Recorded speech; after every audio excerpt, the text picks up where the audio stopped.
Hello, everybody. In this tutorial, I'm going to show you how to create this text wipe automation, that was featured in the product demo. The difficulty of this one is medium. So if you're a beginner, I recommend you go and watch the overview video first. Now, the way we're going to create the text wipe animation is by placing a solid below the layer and using it as a track mat while animating the position of the text. This tutorial is going to be split into two parts. In this part of the tutorial, we'll focus on creating the solid and setting the track mat option. This can be done by using these steps. We'll identify our text layer, create a solid. Place the solid above our text layer in the layer's order. Move it to the right position below the text layer using some anchor point manipulation. And set the text layer track mat option to alpha inverted. This will make our text hidden as we move it down. In part 2, we'll complete the transition by animating the text. So, you ready? Let's get started. I'll create a new automation and call it Text Wipe. Right-click, Edit. We'll start by identifying the selected text layer in our composition. Create a loop line that'll go through the layers in the active comp. Then we'll add an if inside and ask if the layer is first selected. This way, if you select multiple layers, the automation will only work on the layer that was selected first. If it is, we'll ask if it's a text layer too. Select the Is Text option. Remember that you can always read the tooltip of each property to better understand its functionality. Well, now that we've identified our layer and made sure that it's a text layer, the first step on our list is done. Our next step is to create a solid. There's an action called Add Solid that does exactly that. This action is performed on our composition, so we need to help the automation access it. We'll create an item variable.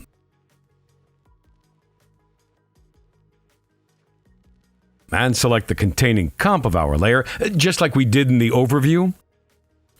The composition is now saved as a variable. Add an action and select the composition variable. Then we can find the Add Solid action. You can give it a custom name. I'll call mine Matt. Let's run the automation. Good, it created a solid. We're now done with the second step. Next, we'll move the matte layer above our text layer in the layer's order. But first, we need to help the automation identify the matte layer. As you probably can tell by now, Automation Toolkit cannot automatically access any item or layer in the project. When you create any kind of automation, you need to help it find the layer or item you want before it can perform any action on it. Remember that we've just added a new layer to the composition and it's automatically placed as the first layer on top with an index of 1. We'll use the index number to identify it. We loop again on the layers of the composition and ask if the current layer index is 1. If it is, we'll create a layer variable. Choose the loop, and select this layer property. So it'll save the layer at index 1 as a variable. I'll change its name to matte layer. Now we can manipulate the solid that we've added to the composition. Add an action. Select Move Before. And then we'll select Loop 1 and this layer because Loop 1 still holds our text layer. Run the automation. The Move Before action has placed the solid just above our text layer in the order of layers.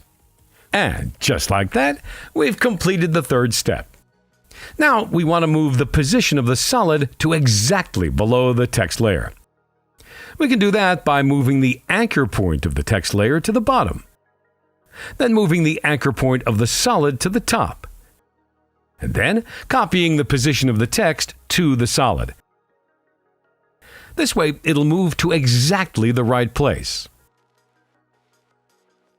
Add an action and select Loop 1, our text layer. Reposition anchor point, and then bottom center. Add another action and select the matte layer.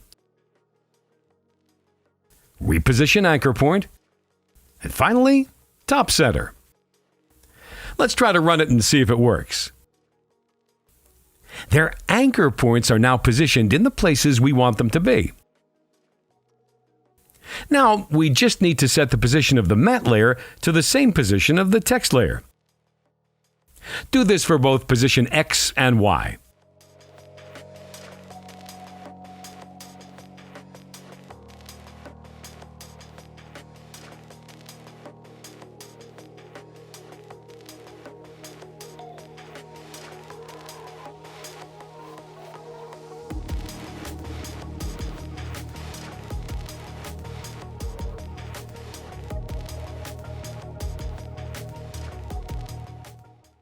Run it again.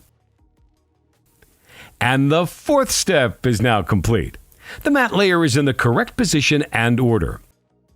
The last thing on our list is to set the text layer track matte property to alpha inverted. This is the easiest step. Just add a set line,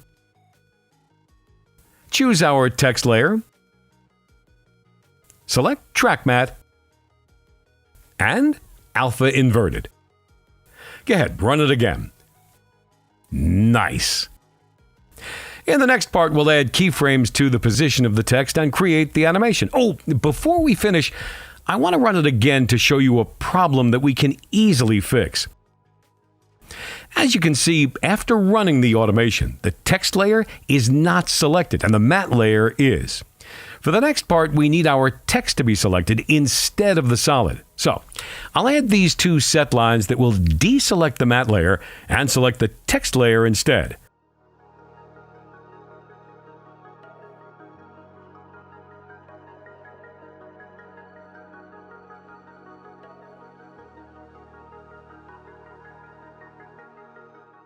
Here, I'll run it again.